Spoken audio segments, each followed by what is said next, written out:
Aided സ്കൂളുകളിൽ ഭിന്നശേഷിക്കാരുടെ ഒഴിവുകൾ report ചെയ്യാന്നതിൽ management വീഴ്ച വരുത്തുന്നുവെന്ന് മന്ത്രി വി ശിവൻകുട്ടി. കോടതി വിധിയെയും നിയമോപദേശത്തെയും വെല്ലുവിളിക്കുന്ന സമീപനത്തിന് മുന്നിൽ സർക്കാർ മുട്ടുമടക്കില്ലെന്നും മന്ത്രി പറഞ്ഞു. സർക്കാരുമായുള്ള NSSന്റെ അടുപ്പത്തിന് കാരണം ഭിന്നശേഷി നിയമനമാണെന്ന പ്രചാരണം ബാലിശമെന്നും വിദ്യാഭ്യാസ മന്ത്രി പറയുന്നു.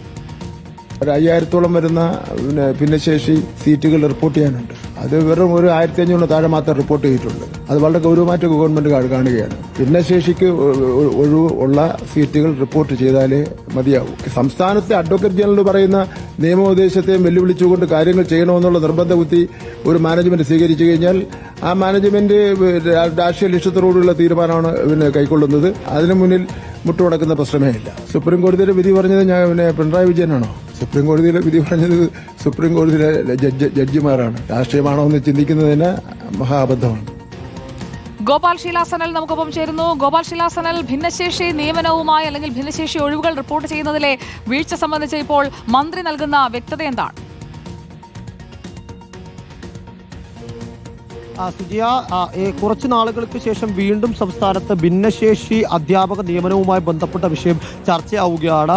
നേരത്തെ കഴിഞ്ഞ ദിവസം തൃശ്ശൂരിൽ മന്ത്രി നടത്തിയ ഒരു പ്രസ്താവന ക്രൈസ്തവ മാനേജ്മെന്റുകൾക്കെതിരെയാണെന്ന് കാട്ടി വിവിധ രൂപതകളും സഭകളും രംഗത്ത് വരികയും തുടർന്ന് നിയമസഭയിൽ മോൻസ് ജോസഫ് MLA ഈ വിഷയം ഉന്നയിക്കുകയും ചെയ്തിരുന്നു. തുടർന്ന് മോൻസ് ജോസഫ് MLAയും മന്ത്രി വി ശിവൻകുട്ടിയും തമ്മിൽ ഒരു തർക്കത്തിലേക്കും വാക്കേറ്റത്തിലേക്കും ഒക്കെ പോകുന്ന സ്ഥിതിയും ഉണ്ടായിരുന്നു. ഇപ്പോൾ ആ വിഷയത്തിൽ രൂക്ഷമായ ഭാഷയിൽ വിമർശനവുമായി രംഗത്ത് വന്നിരിക്കുകയാണ് മന്ത്രി വി ശിവൻകുട്ടി. നിലവിൽ ക്രൈസ്തവ മാനേജ്മെന്റുകൾ അടക്കമുള്ള മാനേജ്മെന്റുകൾ നടത്തുന്ന ആ ഇടപെടലുകൾ രാഷ്ട്രീയ ലക്ഷ്യത്തിന്റെ പേരിലാണ് എന്നും അതിന് മുന്നിൽ സർക്കാർ മുട്ടുമടക്കില്ല എന്നുമുള്ള പ്രഖ്യാപനം മന്ത്രി ഇപ്പോൾ നടത്തിയിരിക്കുകയാണ്. അതായത് ആ നിയമനം നടത്തേണ്ടത് മാനേജ്മെന്റുകളാണ്.